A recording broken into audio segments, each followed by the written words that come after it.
and salutations. Welcome to What is Good?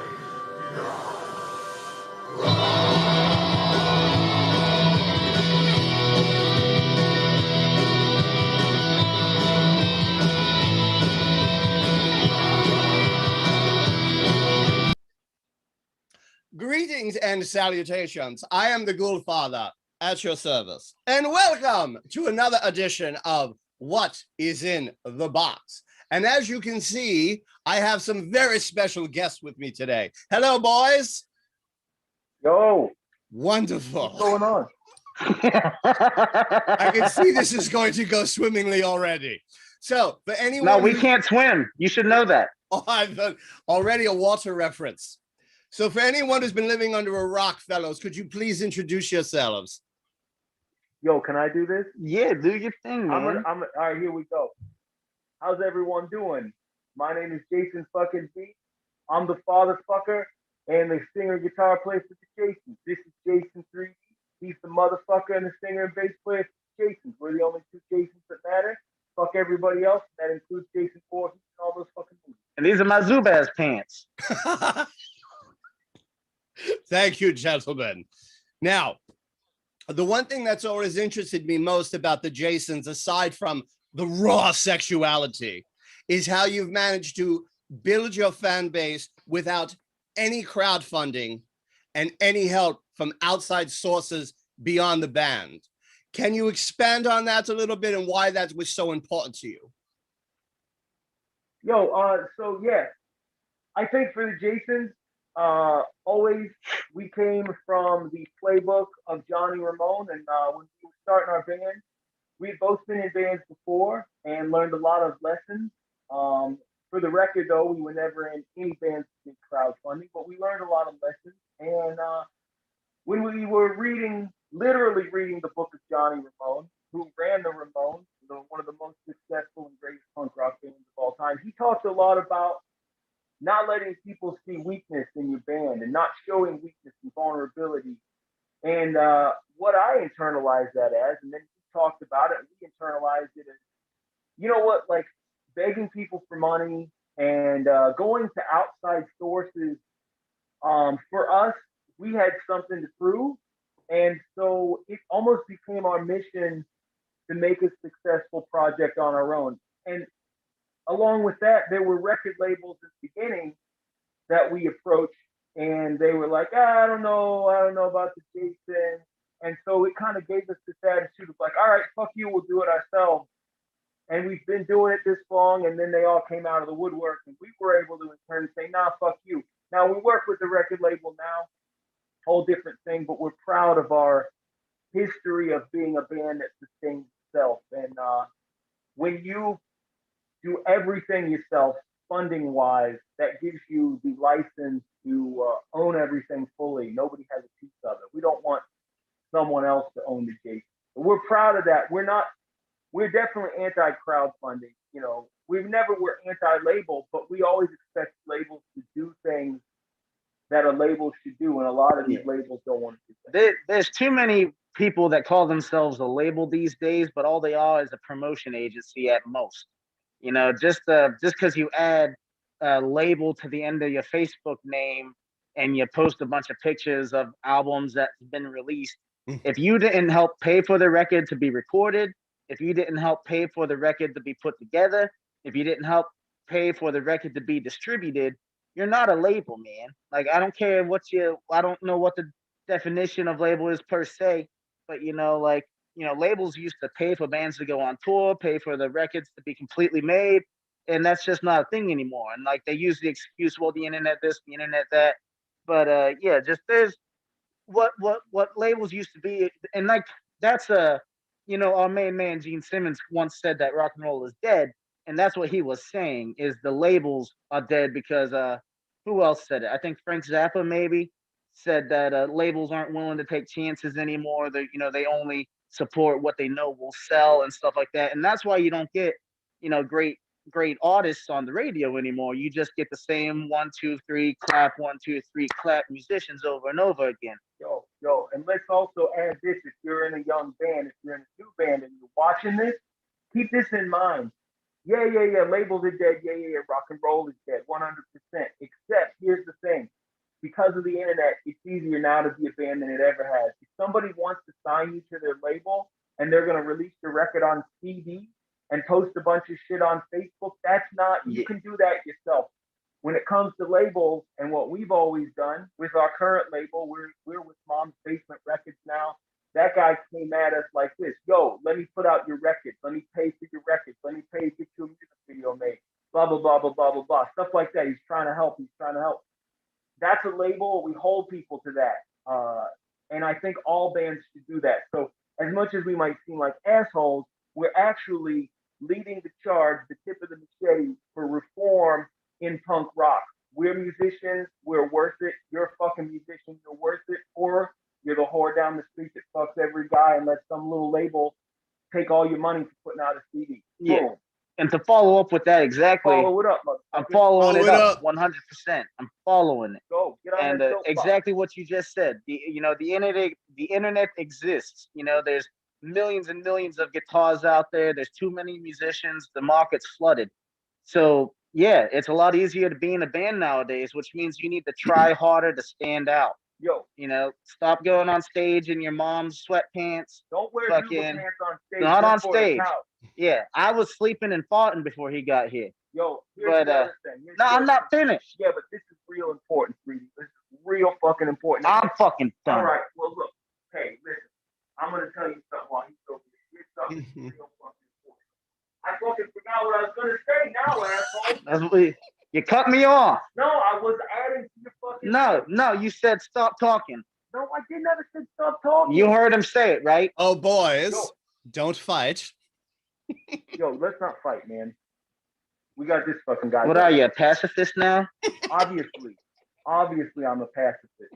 Hey, look, no, but for real, if you're in a fucking band, you got to keep this in mind. Please, if you want to not look like a fucking chump out there, you don't need thousands of dollars to make a record. We made our first record for $0. We pressed it up for $119. You don't have to have money to make a punk rock record. And I see all these fucking bands. We knew a band that wanted $7,000 Kickstarter to make a 4-track acoustic record. Fuck off. You have a fucking Mac.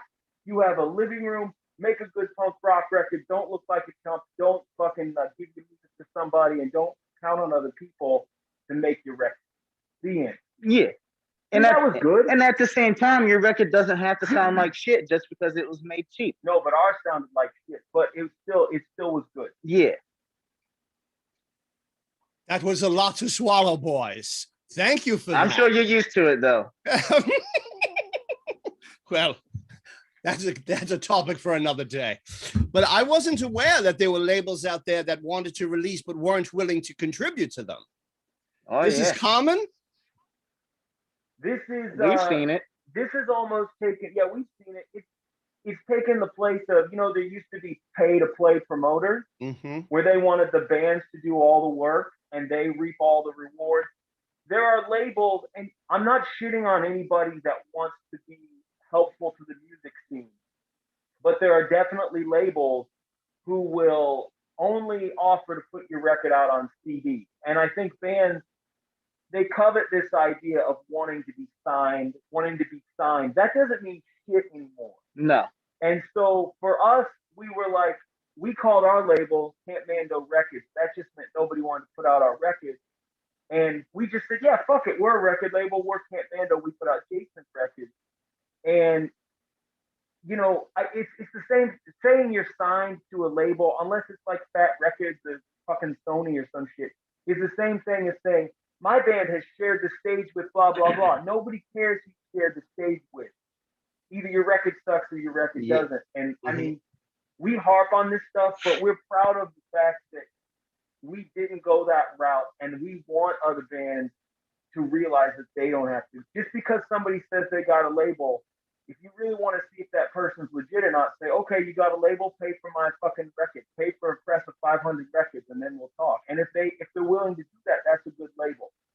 You got to be willing to spend all your money to get where you're going. We did that with our music, spent all of our fucking money to put our records out. We're poor as fuck, but we got our records out. And like our current label, Mom's Basement, I'm not sucking the dude's dick. I'm just telling the fucking truth.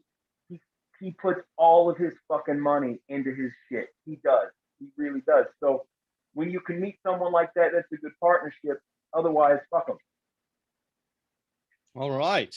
Well, that I've also, I don't even know where to go from there. Well, I've also noticed you have a very close relationship. You interact often with your fans, with your videos, Instagram, your groups.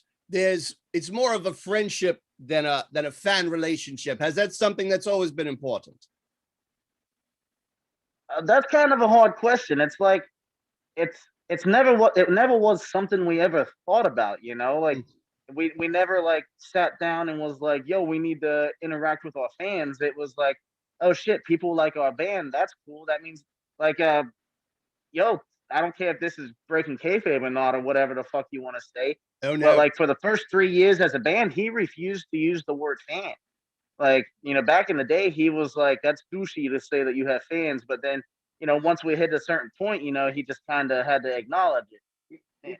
It's very like, I think I think we're all uncomfortable with the idea of having fans. Not me. Fucking. This guy wants a concubine full of worshipers. That's right. But deep down, it's fucking weird because we're both fans of stuff.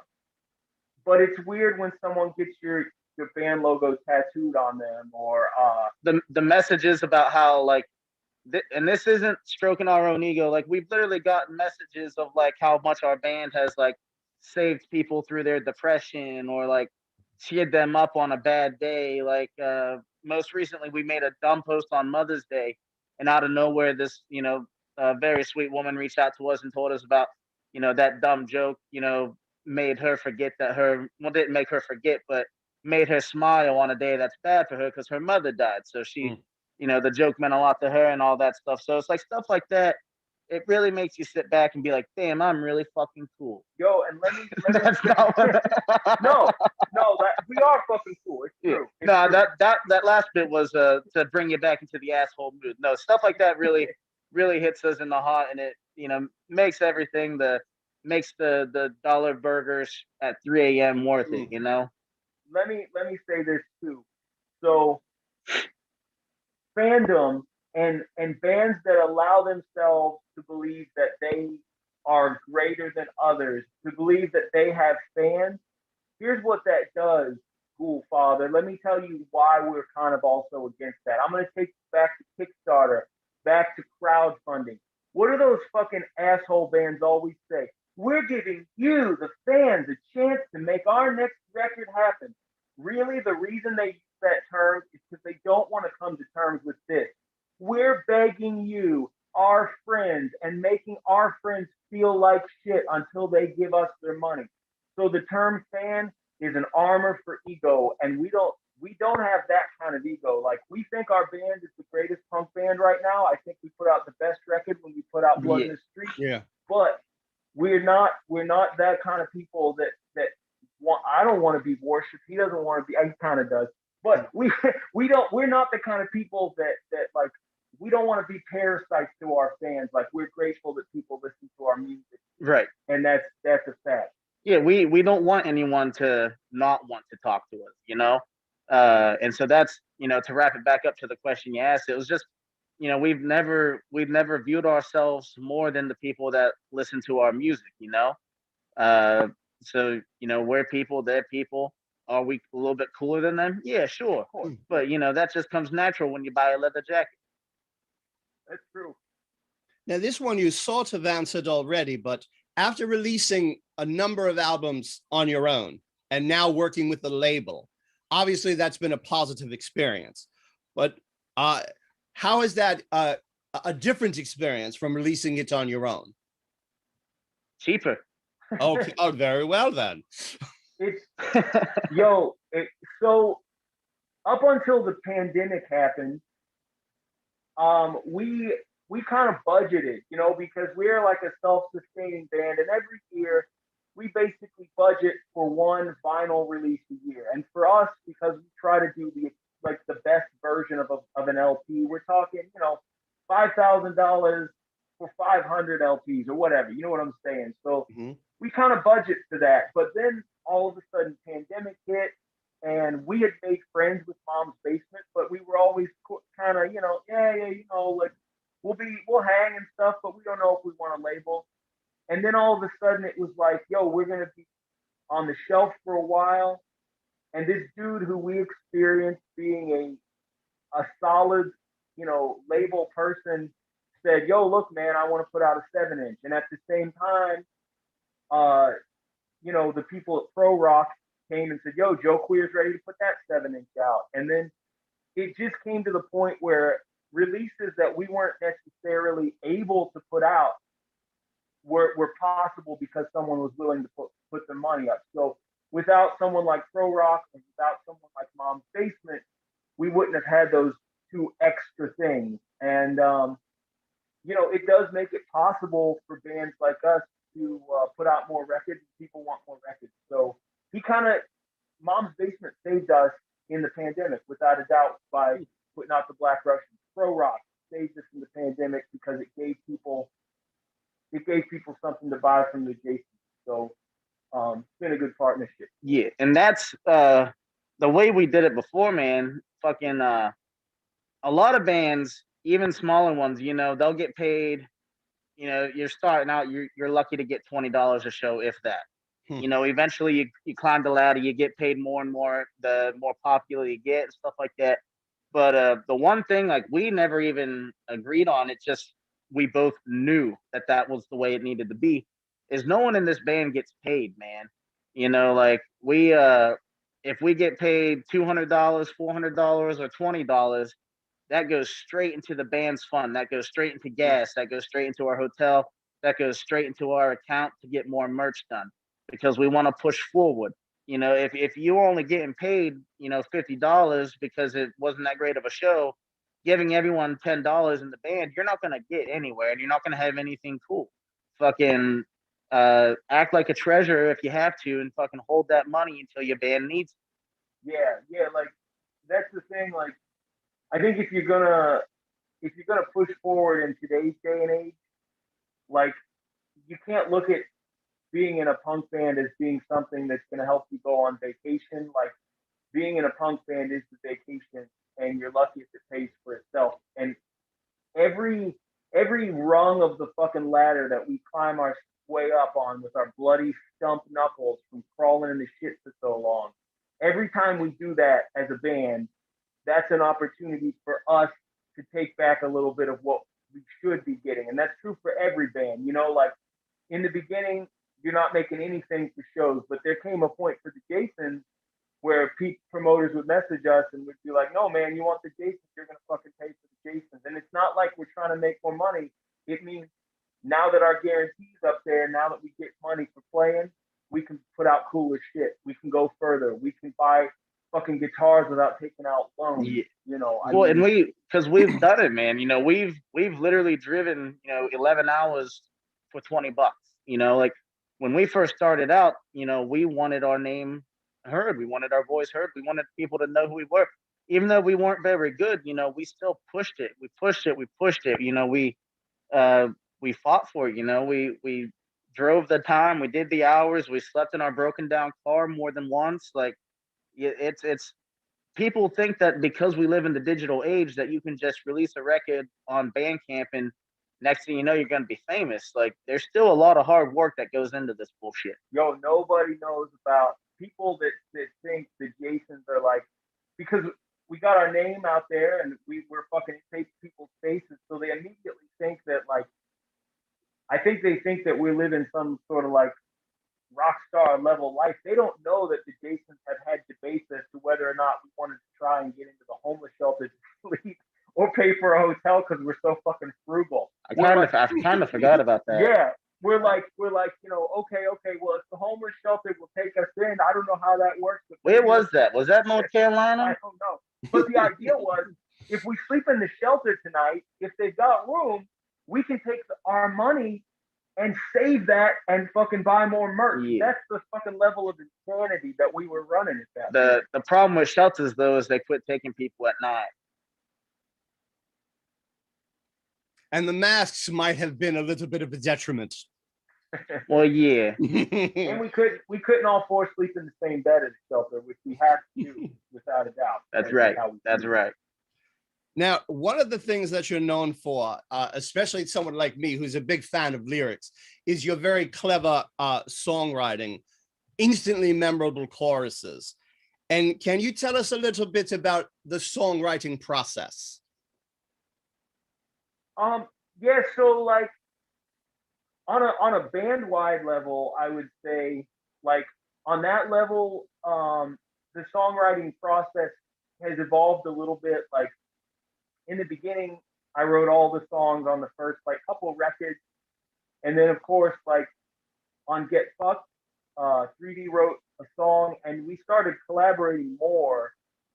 We're to the place now where it's still pretty much kept between the two of us, and then it when we get to a show or when we get to practice, everybody brings it in. It's I would say still to this point, as far as lyrics go, he writes the lyrics to the songs that he sang, and I write the lyrics to mine. But we'll kick things back and forth, and it was the first time for me in this band that I even felt comfortable collaborating with people, like with another person. I've always been like when I especially with lyrics, I'll keep that shit to myself and then like kind of come out when I have it done. Blood in the Streets marked the first time that we stood in the same room together and actually like we came up with quite a few songs. The song Chilly as a Stoner, he had thrown out an idea like, yo, he threw out an idea, and we kind of got that sort of relationship too, where he'll like throw something out and be like, yo, if you've got something, go do something with that, and I'm more of a lyric person by far. I'm very comfortable with lyrics. He's more of a riff person, and I know like when I write songs, I start with song title, then I write the lyrics. I don't even pick up a guitar till it's half done. Whereas I think I'm the other way around. Yeah, other way around for me. I kind of start with the riff, and then like I figure out what I want the song to be about, and that's where I'll find out if I need to add a hook or a bridge or all that kind of shit. And yeah, for me, I have to kind of relate to the song in the slightest bit because I'm not as clever, and that's why there's only 2 minutes worth of 3D. There's also that design there too. When we started this band, we talked a lot about the Ramones, and like it was like, dude, what does every Ramones record have that it needs? It's like you've got a couple songs on every Ramones record, and it gives you that break. It's almost like, for me, the perfect Ramones record is you go, you get a Diddy song, you go, you get a Diddy song, and then you go to the end. And there's always been that idea, like Diddy, Ramones, 3D. There's a correlation there. So like that was always the idea. It just wasn't until Get Fucked that 3D was kind of taking that, getting used to like singing. Like that was the first time he was sang. Yeah, that's there's really not a lot of my vocals on the very first record because I was so new to it and just had no idea even how to sing and all that stuff, and I'd get behind the mic and I would just freak the fuck out. But and then one day we were practicing and I was like, hey, I kind of wrote this song, and then we played it and he was like, yeah, you're singing. And then like he really pushed for more backing vocals in a lot of the songs, and eventually I still struggle with it. I'm not that great of a singer. That's why I take the cheater gravel voice.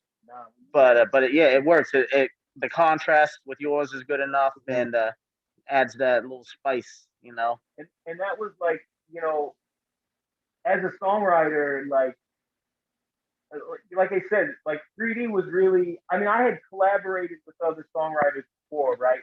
But as far as having someone else be the vocalist was very, very few times in between. And like, as somebody who's always approached music from that perspective as a vocalist, like when the Jasons were happening, like it was very like it was an anxious time for me because it's like, man, when you're sharing vocals or like bringing, letting someone else sing or whatever, it's like you're not always going to find someone that understands the band. And like when I write a record, or like when I was writing Blood in the Street, my stuff that's on Blood in the Street, I had a very solid tone. I knew what the record tone should be.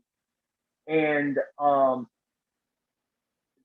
having other people sing on the record, having 3Ds write his own songs, the fear before we started our partnership was like, well, what if he doesn't get it? But very early on when we started playing music together, there were a few key moments where I realized like this is somebody who understands what the band is. And sometimes you end up working with people that don't understand the band. Good musicians, but they don't get it. Good example, we have a 7-inch record coming out on Mom's Basement. It's called the Jarvis House EP. And like, we had both written, some extra songs during Blood in the Street. And it got to the point where I had a song that I was really loved that I had written, but it had like a different feel than the record. And lo and behold, 3D also kind of had a song that it didn't feel like Blood in the Street, the record, but it was a rad song, and like they ended up correlating. So sometimes it's even that. Like we've done things before. I've cut a million songs that I wrote and been like, that's not good for the record. He had a song that he was writing, rewriting, and like we were still new, and it was like, I don't know, man. And that was when we were getting honest with each other. Like, I don't know. And finally he just went, yo, dude, I'm gonna scrap this song. Like it's just not working. And that's the stuff you gotta do, and we both do to make a record work. And it's tough on your fucking feelings because sometimes you love a song but you realize it ain't working. It's tough on your ego because you're like, I want to sing, but this song doesn't work, whatever. That's a partnership thing that we've developed over the years. And it's worked out for us. Well, and that, even continuing with that, our boy John, would he be technically our engineer or producer? Pretty much, like a little bit of both. He's I feel like some of those guys either don't give you any help at all or help you in the wrong way in kind of like a douchebaggy way. John is very good at like if he knows you can do better, he won't be a dick about it, but he'll be like, hey man, why don't you go in there, give it another try, or why don't you sit down for a while and we'll come back to it when your throat's a little more relaxed. And like he's pushed me to be a lot better, he's pushed him to be a lot better, and he doesn't just tell you to get better, he can get in there and he can fucking do it too, so he can show you how to get better. And that's working with John, I think, really helped us a lot in the band too, so kudos to that guy. Well, Federici, to continue on with that, I mean, I've seen you perform with the Jasons 6 times in 4 states. So I think I have enough credibility to ask, how has cheese impacted your life? I mean, yo, you seen the size of my belly, have you not? Fucking I'm a kid. He puts me up to it. All right. I see. They're all about, yo, the one time I said I really like cheese, and that's all I ever did. There are 2 things that this man loves: there's cheese and titties. And that's he's just a very simple person. That's all he needs to be happy. What else is there, really? Pussy. No, that's true. Not around the Jasons though, because we wear masks and dress like dorks. So. Now, there's one thing that I've said from the beginning, and I think V, you'll agree with this. A lot of people may be initially attracted to the gimmick. That may get their attention. But I've always said, you'll come for the gimmick, you'll stay for the music. And whenever I've shared your music with people, even if they were a bit iffy at first and said, what are these gentlemen in mask all about? Once they hear it, I've never been unable to win someone over. Do you find that happens a lot? Yeah, I think so. Like, I've talked to a lot of people who are in like gimmick bands like us about this stuff, and like, always going to be a double-edged sword, like it's number one, it's going to get you the attention. And we have no delusions about the fact that we would not have the following we have without these. but at the same time, it's also a downfall because there are always pretentious motherfuckers out there that only want to listen to Fugazi and the Menzingers and only want to listen to bands that look like a bunch of dads. So, Right. I mean, look at what happened to McCracken's. Was it Lookout Records refused to sign them because they wore the egg costumes and shit? I don't know if it was Lookout, but I honestly think it was Ben Weasel. No, you're right. No, Yeah, it you're was right. Lookout Records, It was man. Larry Lookout. Yeah, you're right. 100% right. Yeah, so it's a double-edged sword. Anybody that has bullshit to say about the Jasons being a gimmick band, like we wouldn't have been around this long if we didn't know how to write songs. And like, you know, like I said, I'm not. It's not about ego, but like I know what we put out when we put out Blood in the Streets and Get Fucked, and those records stand for themselves. You know what I mean? So, but I mean, dude, would we ever not be in the mask? Fuck no. It's all about that, you know. 3D, what do you consider to be a high point in the Jason's career? The highest point, the grandest moment? Oh man, fucking this, I don't know if this is douchey to say or not, but I won't say it. the amount. I won't say the exact amount, but there was the first time we made a substantial amount of money in one weekend. The four of us were literally in our hotel room, like holding the cash, and we were dumbfounded that people had, you know, spent that much money on our merch and that we got paid that much from the show. And like that was the first time we really were like, fuck, you know, like this is pretty cool, man. Like we've always loved doing it, but like that was really like a moment where we were like, this is awesome. Like this and it's times like that, you know, like it's always, you know, the moments that make you remember why you love doing it whenever you slowly start to hate it, because I feel like that's something every musician has experienced at some point. You know, you'll have those times where you're tired of doing it, man. You know, you don't feel appreciated, or you're tired of driving, or you know, you're this or that, or you know, some people struggle with drinking, some people don't. There's just multiple things in life that, you know, make it hard to be a musician that travels, and times like that, you know, really boost your spirit and really get you going. And other than that, you know, it's just the amount of blowjobs we get. Lot. What about you, V? What was a high point for you aside from blowjobs? Say blowjobs again. Blowjobs. Now the blowjob for you was a high point, but you know, I think it is those things. What 3D's talking about, it's not even about money. It's the fact that I hate to be on the soapbox, but I'm fucking feeling it post pandemic. You know, like it's like this. Musicians spend a lot of their lives being told, especially punk bands, that you're not worth anything. The promoter tells you that when he puts the $5 admission price on the punk show. He says you're not worth shit. What? There's 5 bands, you're worth $1 a band. The record labels put that on there when they don't want to pay for your shit.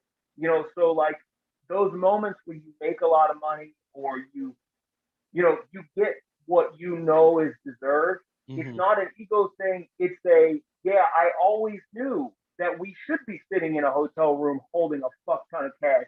I knew that, but the whole scene has spent its time telling me that musicians should play for exposure and musicians should do this and that for free.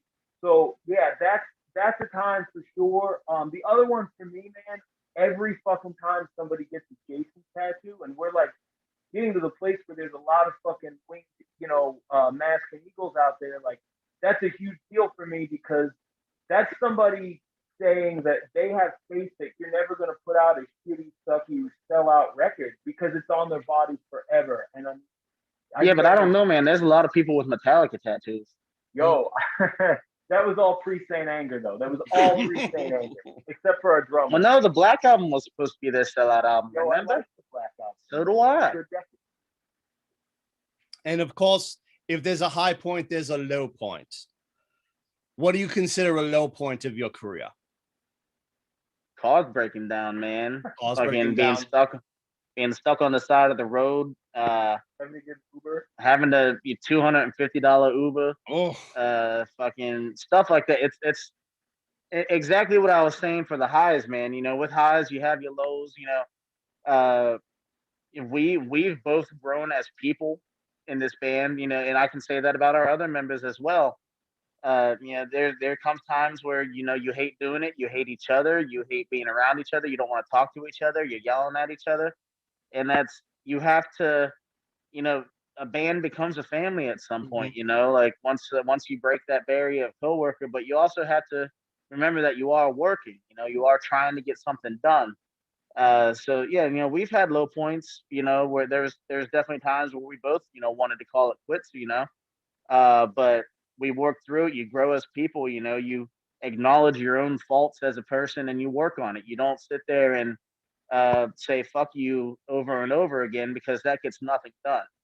So if you're going to be in a band, you need to be able to acknowledge your mistakes. You know, throw your narcissism to the side, and you know, work on the foundation of what brought you together in the first place. You know, I can think of the first low point that we ever had was we've been a band for like a few months.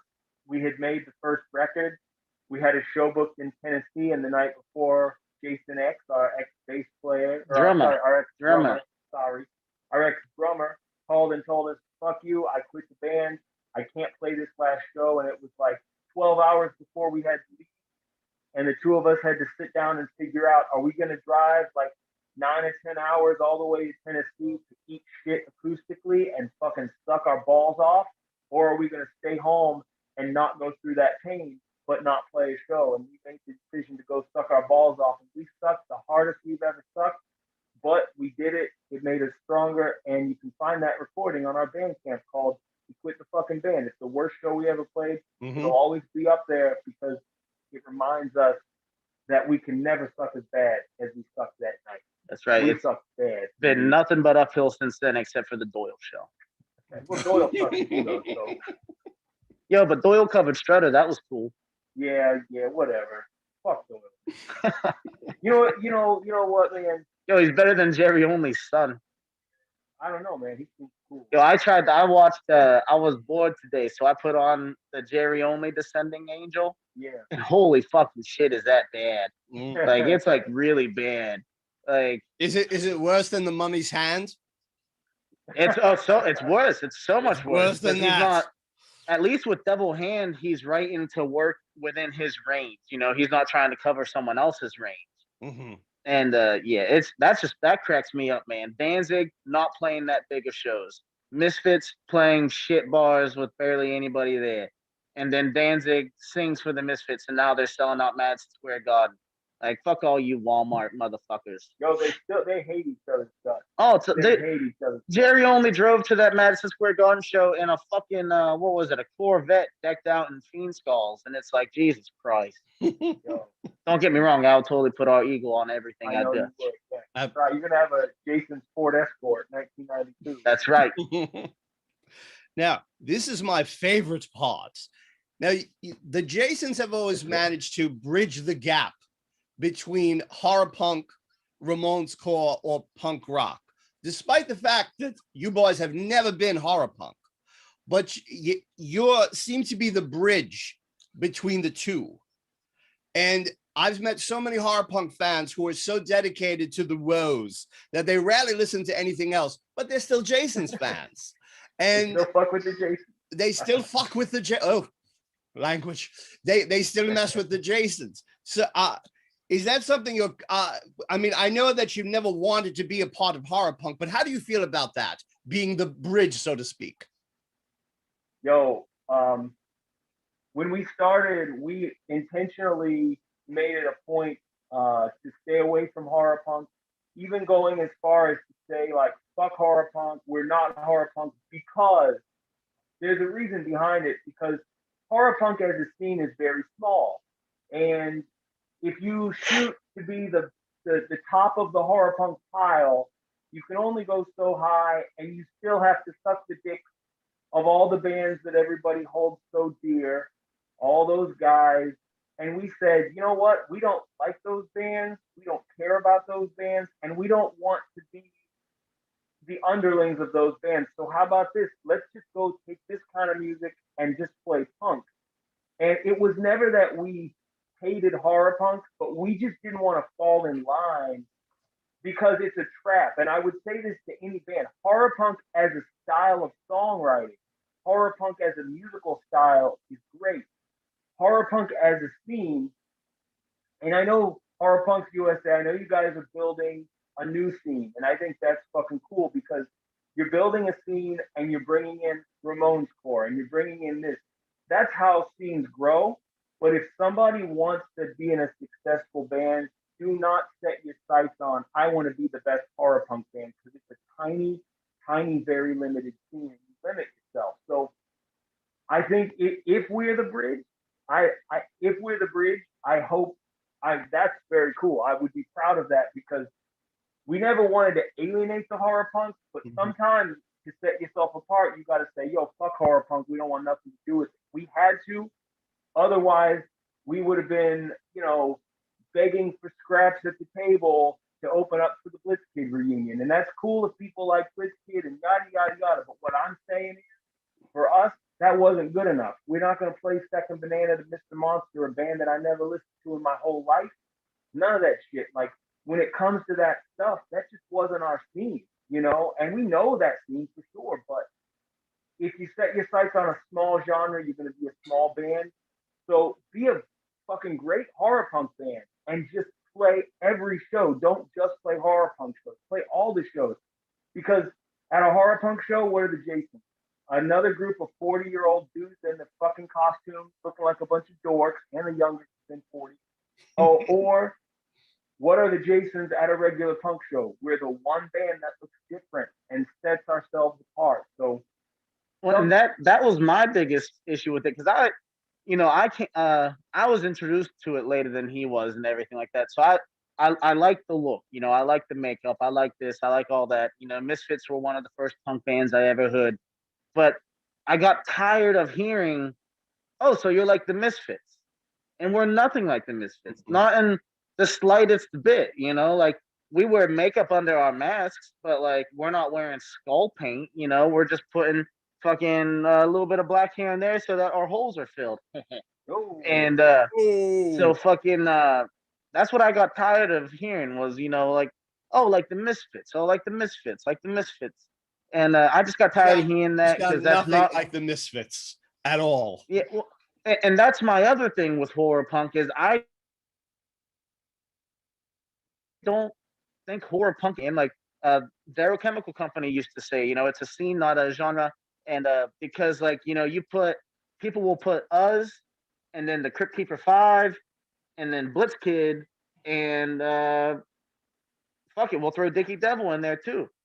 None of those bands sound alike. No. Dickie Devil is like surf rock.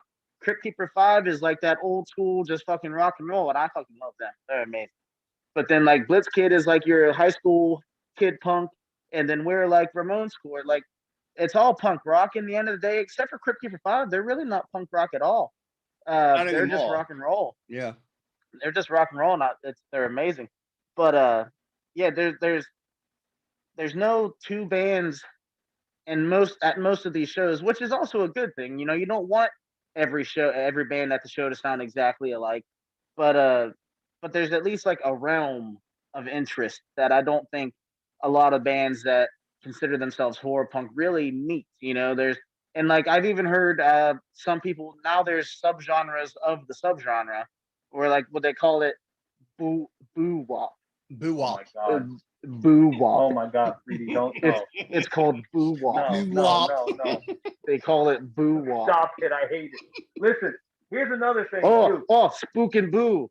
Instead of rock and roll, spook and boo. No. You can go back to the drawing board. Listen. No, I didn't create these. Okay. I created spook and boo. No, it's not good. That's not. None of them are good, but that one's good. I didn't create boo wop. Yo, listen. That's a real. Stop saying boo wop. Boo. Listen. Boo wop. Oh my god. Listen. So to that point though, here's another thing too. Like, I'll say the same thing for Ramones core, right?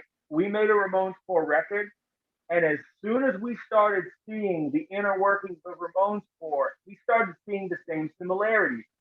There are a lot of people who want the same thing that sounds exactly the same, and if you deviate from the Ramones style, then it doesn't count. And there's like a little hero worship. As soon as we saw that, we said, "Yo, we got to expand our sound because we're not comfortable being in any tiny punk rock scene. We don't want to be part of a scene.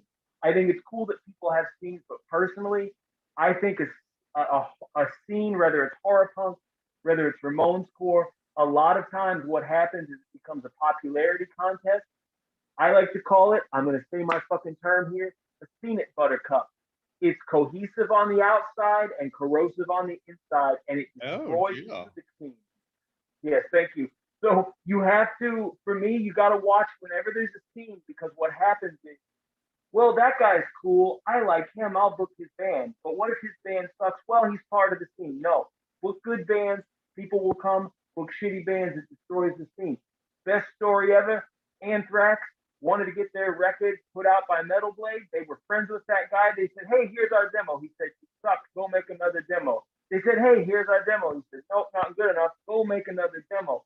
By the time they got on Metal Massacre, they had made it to the level where they were putting out quality shit. So sometimes, if they had been part of the scene, he would have said, "Well, Anthrax's record sucks, but I'll put it out because they're my friends." No, man, help people get better.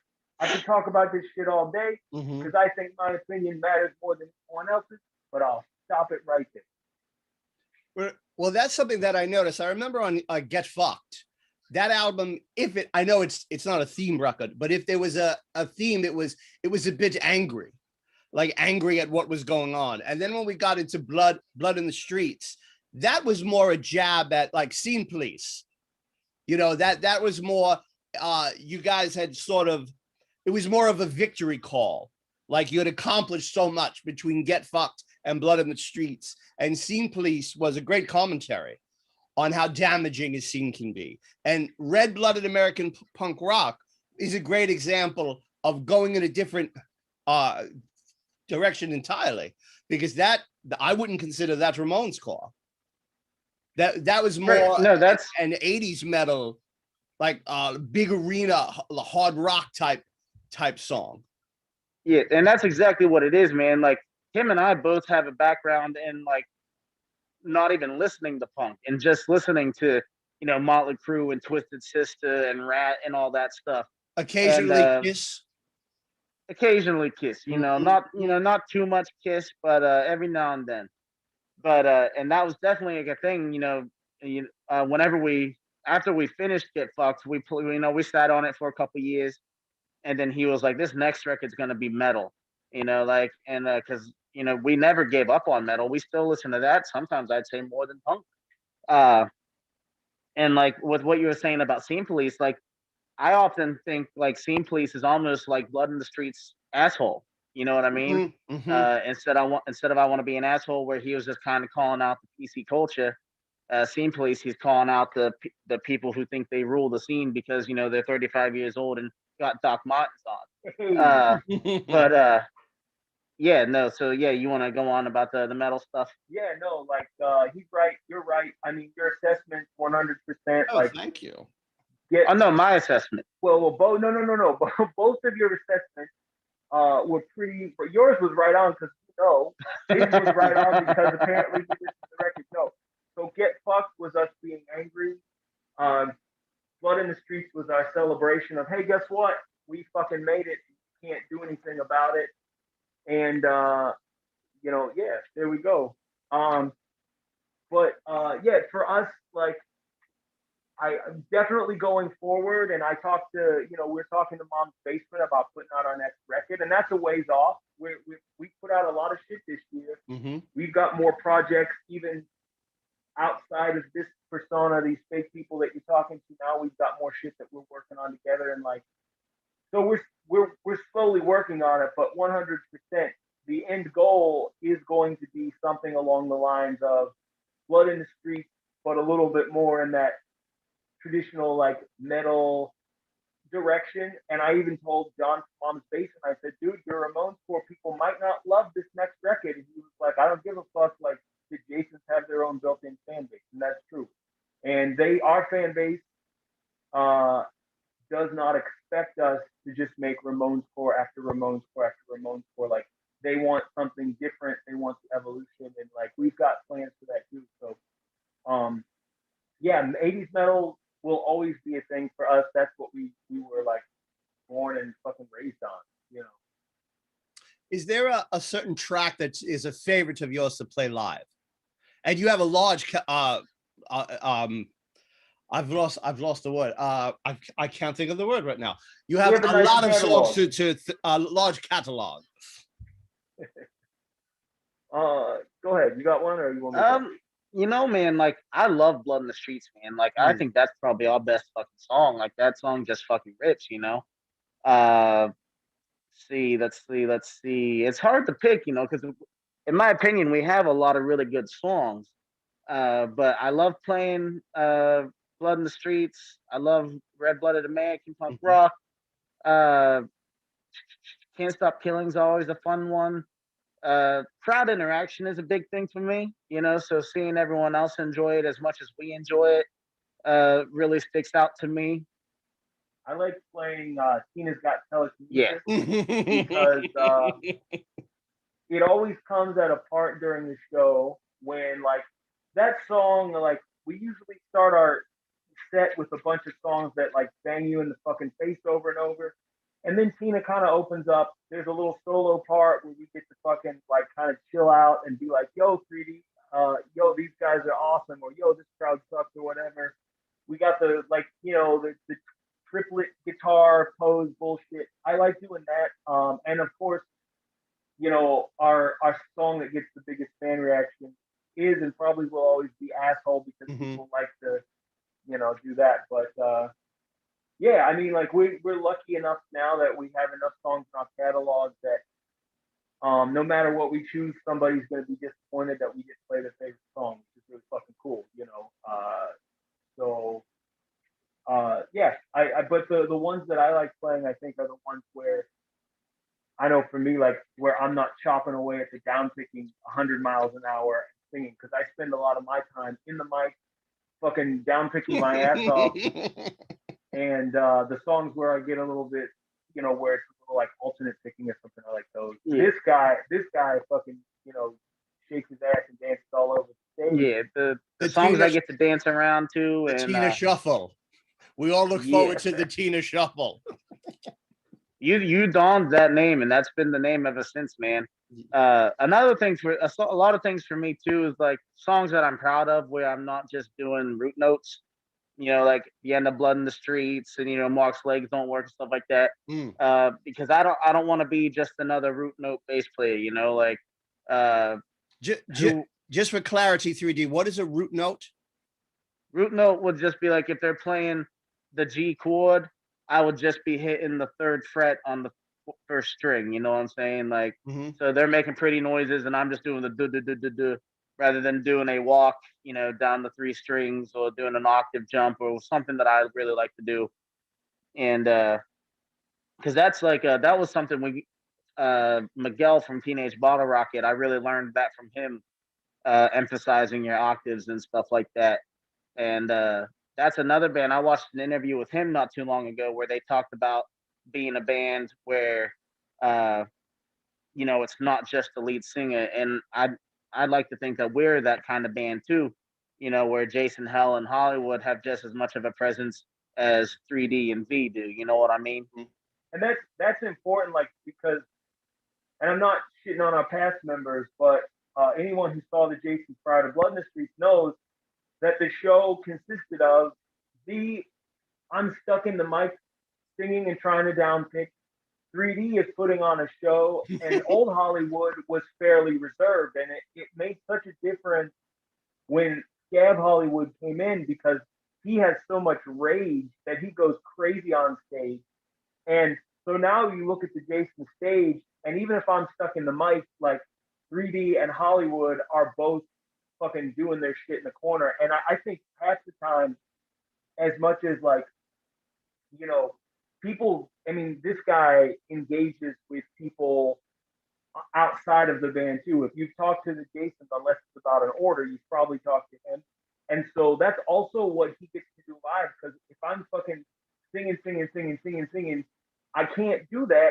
And so that's the role that you have to have that presence, exactly like he said. So him and Hollywood have to control their sides of the stage, and like that's a big part of the show. And I think he's taught us that. You know, I mean, how many times do you hear fucking like Paul Stanley's always the guy talking to the audience, but he's not the only guy communicating to the audience. Gene's Exactly. communicating. Ace is communicating.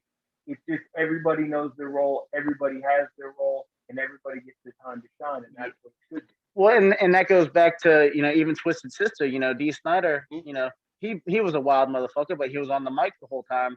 And so you had Animal over there going crazy on the bass, and then you had JJ French doing like fucking backflips and shit. Yeah. Now they did have that one guitar player who kind of stood still for the most part, but you know, they had enough other members to keep it steady.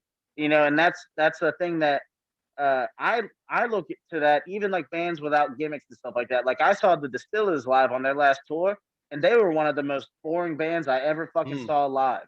Now their crowd was ecstatic. The crowd made that show fun because everyone just stood still on stage. Like that's fucking boring. Like I had the displeasure of seeing Alice in Chains live once, and they literally didn't fucking move for the entire hour that they were on stage. And that's boring. I'm sorry. Like, I mean, fuck, we saw a band, they're like some synthwave band. It's a dude with a guitar and a keyboard and a dude with a stand-up drum set. And they put more work into their fucking show than some of these fucking big ass bands, you know, that just stand around and do nothing. And like we like stage shows, so we're not gonna put on a boring show. I like the theatrics of the stage myself. Absolutely. Now, we touched on merch a little bit in the past, and one thing I've noticed about Jason's merch, they're known as machete heads. And these are the people that are collectors. You know, they're more than just fans of the band. When you'll put out a piece of vinyl with 3 different colors or numerous t-shirts and different designs, some people have a need to buy all of it. And I think that speaks volumes of the quality of what you put out. And that's you, 3D, who comes up with mainly all these wonderful ideas. And that's always been important too. Merch is a big aspect of the Jasons, is it not? Oh yeah, but I'm not going to take credit for that. Okay. That is 100% teamwork between the two of us, man. Excellent. From the designing to the terminology, you know, because we started off the Camp Mando, and then now we have the machete heads. And to my understanding, the Camp Mandos, like the diehards, the machete heads are the more casual, or they're kind of the same person at this point. But like I always thought, I feel like what in my mind I always thought was the Camp Mandos are the dudes who have enlisted fully. They have the tattoos. The machete heads are the dudes that don't want to spend the money on the tattoos because they want to buy all the records. And the dudes who have both the machete Camp Mando machete heads, I don't know. Machete Mando something. Yeah, I can't. But you know, the t-shirt designs, that is like 90% me. But like the album covers and all that, like that's something him and I sit down. We'll throw ideas at each other, and then I'll execute it based on where we come to an agreement, and then what I feel like changing, you know, while I'm doing the design work. But I feel like it definitely has helped us a lot, you know, the t-shirt designs and all that stuff. Back when we weren't that cool, I used to do a parody of the week, you know, like you know, you could endlessly scroll through designs that I've done back in the day that necessarily weren't that good, but it was something to be like, oh, hey, did you see what they did this week? You know, stuff like that. And like, it's really amazing, man. You look back at this, I have a drawer over here with 32 Jason's t-shirts in it. And like, that blows my fucking mind. Yeah. I think I have this the same motherfucker drawer. was on eBay trying to hunt down our old shirts that haven't been printed in a while. Oh, I've got like one. That. I had to get that from Canada. You got the Canadian package? Mm-hmm. Yeah. Fucking but yeah, so it's and that, you know, we keep repeating ourselves with our inspirations, but that's the thing that we learned from all those bands from the 80s, man. You know, especially with Blood in the Streets. We tried to do that more like retro, instead of cartoons, real pictures of us that have been, stamped and altered to be almost painting likes of us or stuff like that. Like kind of like the back patch and a lot of the t-shirt designs were actual photos of us that I put through filters to make black and white so we can get actually printed, and then the 80s neon look and stuff like that. And and it's probably gonna, the future definitely has a lot more of that in stake with it. But the split that we're doing is going to be a little bit more cartoony. So like we're not getting rid of the cartoony stuff, and like a lot of people will be like, "Oh, you're not as funny as you used to be," but we hit that wall where like, were we a comedy act or were we a punk act, or what did we really want to be? And when we decided to take the music a lot more serious, some of the humor went away, but I feel like there's still a lot of it there. I still think we also used it as filler. Back in the day, we only had 9 songs, and that was only 15 minutes worth of music. So we needed to fill a half hour, so we would tell bad jokes. And the artwork was kind of the same way. We needed t-shirts, so I would throw together like a fart joke and put it on a t-shirt. And our music has grown, our artwork has grown, our stage show has grown. I'm really proud, looking at our original stuff compared to where we are now. We don't have to do the Ramones parody shirt anymore. We don't have to do the Misfits parody shirt anymore.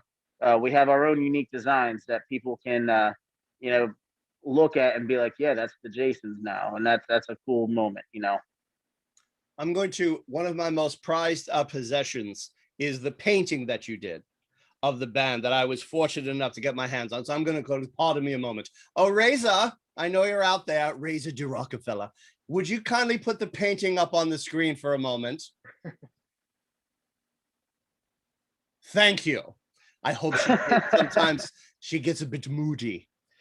So now we all know about your inspiration from the 80s. Are there any more recent bands that you fellows are interested in the last 3 years or so that you find interesting? I think on that list, I don't know about inspiration, but like, or interest. Interest, like, definitely. I mean, Black Russian goes into that category, which is why we chose to do a split with them. We wanted to do a split with the band that we thought was like worthwhile. Cool new band called the Von Erichs. I've heard of them. Good wrestling team band. You was just on the Dummy Room talking shit on them. Yeah, I've had a chance to listen to it now though, and I've fallen in love with the singer's voice and the bass player's bass playing. Yeah. I wish I could play that good. No, you can't. You never will be able to. You have to train in a wrestling ring to do that. I also personally, bands that I've been listening to this week and for the past couple of weeks, there's a dude from Australia called Commodus that I like. There's a band called Plaguehurst that I love, and there's a thrash metal band called Skeleton Pit that is fucking awesome. I need to show you them.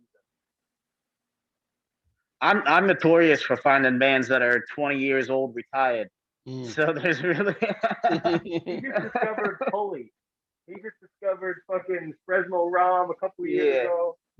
Folly, that band Folly that doesn't exist. As far as like newer bands, nothing really like speaks to mind. Like there's definitely bands that aren't new that I really like and look up to.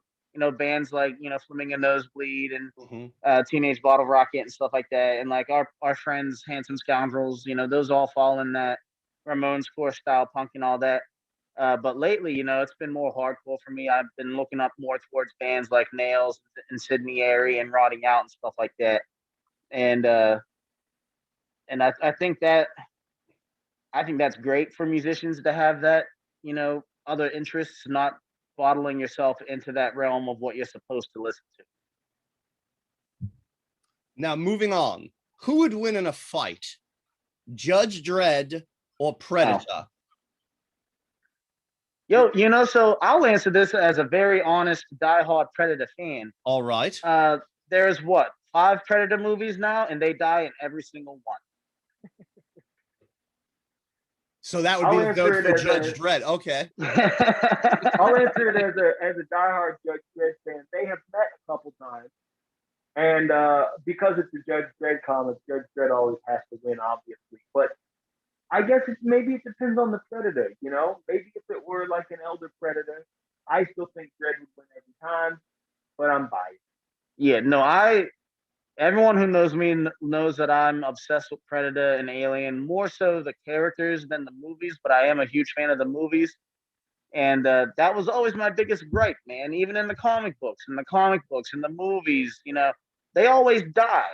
You know, like, don't get me wrong, you also know that, oh, they killed like 300 people before they died, but we don't get to see that. You know what I mean? Like, we get to see them kill like 8 people, and then like one, or like in Alien versus Predator, they'll be like, oh, they killed 1,000 aliens, but then they go against one alien and it dies. It's like, I just hate the direction that they took the Predators in, man. The Predators are fucking amazing. They should be way better than they are. Mrs. Voorhees, you know, I had to go there eventually, versus Mrs. Bates. Ooh. Well, they're both dead. And Mrs. Bates has a full body, though. So would Yeah. you give it to her? What if it was Mrs. Voorhees versus the bowling ball from Mystery Men? Oh, yeah, that was the bowler's dad. Yeah. That's a good point. I jacked up to Janine Garofalo many times. Really? Yeah. Yeah, I mean, I hear that. You do like dudes, so that makes sense. How about, okay, Hollywood versus Hell? Well, wait, now, Hell just beat the Russians. So, They did. Yeah. They did. I mean, are they having a baking contest or a? No, there's no sourdough starter involved. Oh my God, I'm going with Hell on that one. I'm gonna go with Hollywood, man. I think that guy's got some demons behind his eyes. You know what I'm saying? He does, but the moment Jason Hell looked at him like, please don't kill me, my friend. I think Hollywood he would wait a second, and then Jason Hell would go down and bite his penis off. Jason Hell, man, he's that guy. I bet you he makes a lot of noises when he fights. You know what I mean? He makes a lot of noises. Fuck, for sure. Oh yeah. No, I'm thinking more like wow, like stuff like that. And a final one, Linnea Quigley versus Felicia Rose. In a fight? In a fight. Felicia Rose by far. Yeah. We're going with Felicia. All right, then. Now, we've already talked about the upcoming album. We don't want to get too into that. How about upcoming shows? We got a couple lined up, man. We got June 25th in Pittsburgh, Turtle Creek at Subalpine. And then we got that 25th with Horror Punks USA up in Wilmington, Delaware, Bar 13. And then we got September 10th or 20th. September 20th, Friday, with the Queers up in Delaware with Horror Punks USA again. We have a Friday the 13th show lined up, but not announced yet. These are the first shows back since the apocalypse. Is that correct? No, we did one. You did one. We did one last October. But yeah, it'll be almost a year to date, give or take 3 months. I'll be there June 26th, and I look forward to it. So, boys, that should be fun. That's going to be a great time. I want to thank you both so much for your time tonight, and I want to just pass it back over to you. Any final words?